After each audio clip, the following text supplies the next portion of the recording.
Detective Sarah Mills stood at the edge of the snow-covered garden, her breath forming small clouds in the cold winter air.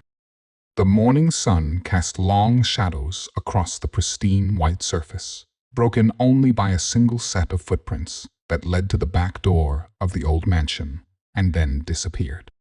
"Impossible," she muttered, kneeling to examine the tracks more closely.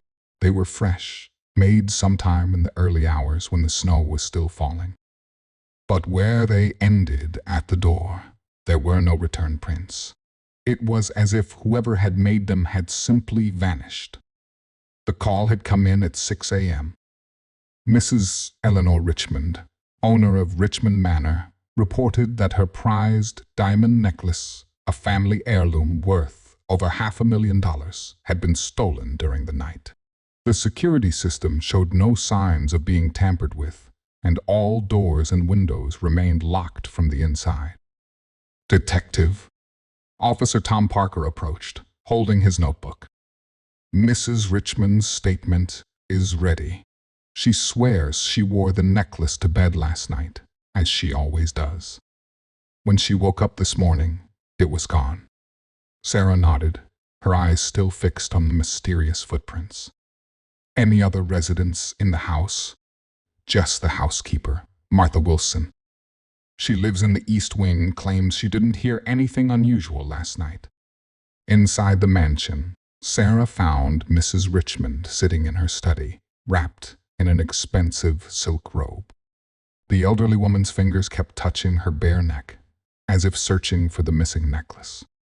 "Mrs. Richmond," Sarah began, "tell me about your evening routine yesterday." "It was just like any other night, Detective.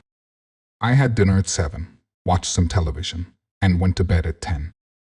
Martha brought me my usual chamomile tea before retiring to her quarters." "And you're certain you were wearing the necklace when you went to sleep?" "Absolutely certain. I never take it off. It was my late husband's last gift to me." Sarah walked through the mansion, noting the layout. The security system was top of the line, with sensors on every window and door. The only signs of disturbance were in Mrs. Richmond's bedroom, a partially open jewelry box, and rumpled bedsheets. Something wasn't adding up. Sarah returned to the garden, where forensics teams were photographing the footprints. That's when she noticed something peculiar about the snow around them. "Officer Parker," she called out. "What time did it stop snowing last night?" He checked his notes. "According to the weather report, around 2 a.m. Sarah smiled. The pieces were starting to fall into place. She gathered everyone in the study, Mrs. Richmond, Martha the housekeeper, and the investigating officers. "The case of the missing necklace is quite simple," Sarah began. "The footprints in the snow were meant to mislead us.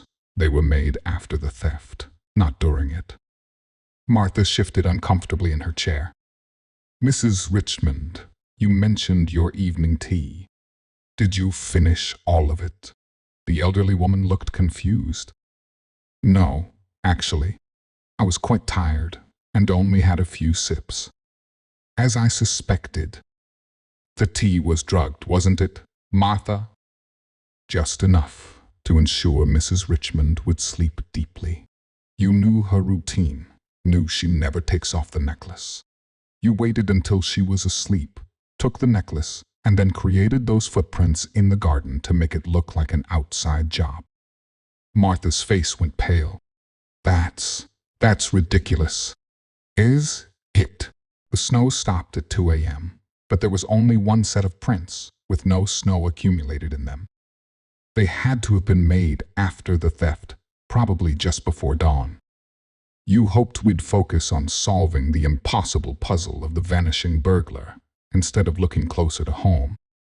Sarah turned to Officer Parker. "Check Martha's quarters. I believe you'll find the necklace hidden there, probably in something hollow, a shampoo bottle, perhaps, or a jar of face cream." Within minutes, Parker returned, holding the diamond necklace. They found it exactly where Sarah had suggested, hidden in an empty moisturizer jar. As they led Martha away in handcuffs, Mrs. Richmond tearfully reclaimed her necklace. "But, Detective," she asked. Sarah smiled. The footprints were too perfect, carefully placed, evenly spaced. Real burglars are hurried, leaving messy trails. These were staged, and only someone who knew the house and its routines would have had the time and knowledge to plan such an elaborate deception. Later that evening, as Sarah filed her report, she glanced out her office window at the falling snow.